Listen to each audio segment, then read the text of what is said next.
तो last part में हमने देखा था कि चार्ल्स ने जिन को बताया था कि लीजा जियामू वर्ल्ड से नहीं बल्कि गुआनमिंग वर्ल्ड से बिलोंग करती है, जिसके बाद जिन ने चार्ल्स को मार दिया था। तभी जिन और मिस टेलीपोर्ट होकर सुप्रीमो के पास आ जाते हैं, जहां जिन सुप्रीमो के ऊपर पैम्पल ट्री की पत्ती से हमला करके उसे मार देता है, लेकिन सुप्रीमो दोबारा से जिंदा हो गया था, जिसके बाद वो जिन और मिस को अपने डोमेन में फंसाकर उनसे फाइट करने लगा था, जहां सुप्रीमो जिन के ऊपर भारी पड़ रहा था। तभी मिस सुप्रीमो को अपने फर्नेस से दूर कर देती है, जिसके कारण जिन को थोड़ा टाइम मिल जाता है, जिसका इस्तेमाल करके वो डिंकुन के साथ मर्ज हो गया था, जिसकी वजह से उसके अंदर से बहुत तेज एनर्जी निकलने लगी थी। इसके बाद वो सुप्रीमो से दोबारा फाइट के लिए आ गया था। अब आगे तो इस पार्ट की शुरुआत में हम देखते हैं कि जिन अपनी एक ही फिंगर से सुप्रीमो के स्पेयर को काफी आसानी से रोके हुए था। साथ ही मिस और सुप्रीमो दोनों जिन की बढ़ी हुई पावर को देखकर हैरान थे।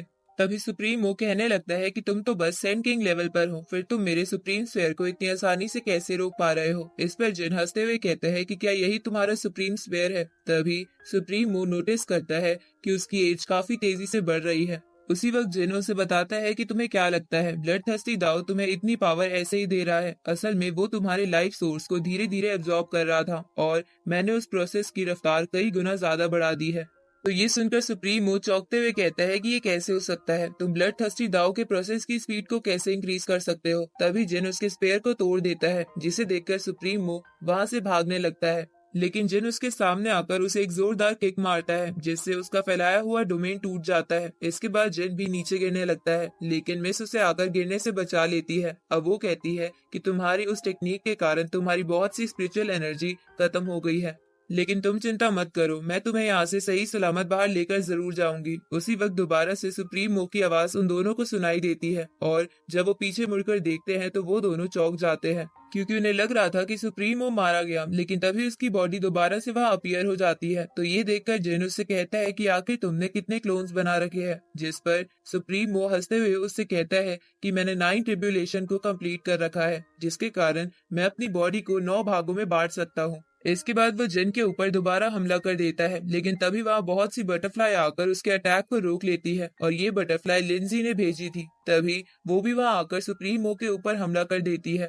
उसी वक्त हुआ भी वहाँ आकर उसके ऊपर मिस्टिक ब्लड वाइट बोन नाम के वेपन से हमला कर देता है। तो सुप्रीमो उस वेपन को रोकते हुए अपने मन में कहता है कि ये तो नेदरलैंड के एंशिएंट एम्परर का वेपन है, इसलिए वो चौंकते हुए उससे कहता है कि तुम तो मारे गए थे, फिर तुम जिंदा कैसे बच गए।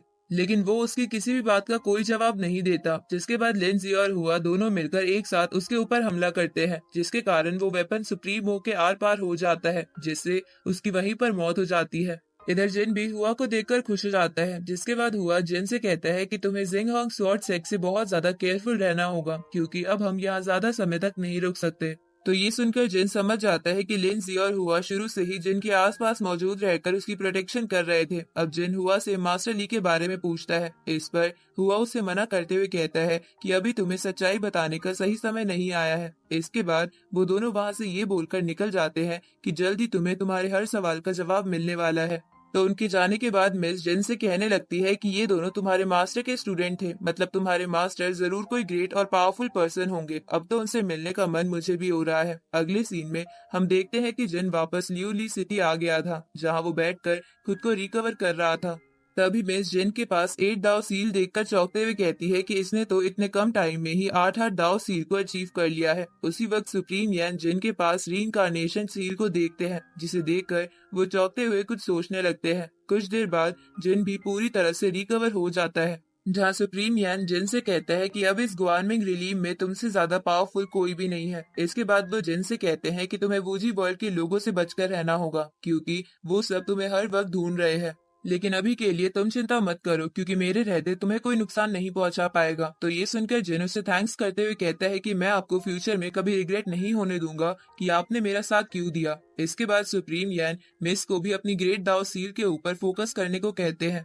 साथ ही वो उससे बोलते हैं कि भले ही तुम जिन जितने टैलेंटेड नहीं हो, लेकिन कम से कम एक ग्रेट दाव को मास्टर कर लो। इसके बाद हम किसी दूसरे वर्ल्ड का सीन देखते हैं, जहां मास्टर ली जिन के जैसी शक्ल वाले बंदे के साथ बैठकर गो गेम खेल रहे थे। तभी वो बंदा मास्टर ली को गेम में हरा देता है, जिससे गुस्सा होकर मास्टर ली उस गेम को फेंक देते हैं। पर बड़ा आदमी भी वहीं बैठा हुआ था। तभी वो अपनी पावर से दोबारा उस गेम को उसके सही जगह पर पहुंचा देता है। इसके बाद वो जिन के फेस वाला बंदा मास्टर ली से कहता है कि आपको इतना गुस्सा नहीं करना चाहिए, गेम में हार जीत तो चलती ही रहती है और अगर तुम गेम के पैटर्न को ध्यान से देखो तो तुम आसानी से जीत सकते हो। इस पर मास्टर ली उससे कहते हैं कि मेरे सामने इतने बड़े बड़े शब्द मत बोलो, और तुम्हें क्या लगता है कि अगर जिन को सारी सच्चाई पता चलेगी तो वो क्या वही डिसीजन लेगा जो तुमने सोच रखा है। इस पर वो बंदा जो कि असल में सुप्रीम ऑफ री इनकारनेशन था, वो कहता है कि इस वर्ल्ड में मेरे अलावा जिन को सबसे बेहतर तरीके से कोई नहीं जानता। अब उसके ऐसा कहते ही ये पार्ट यहीं पर एंड होता है।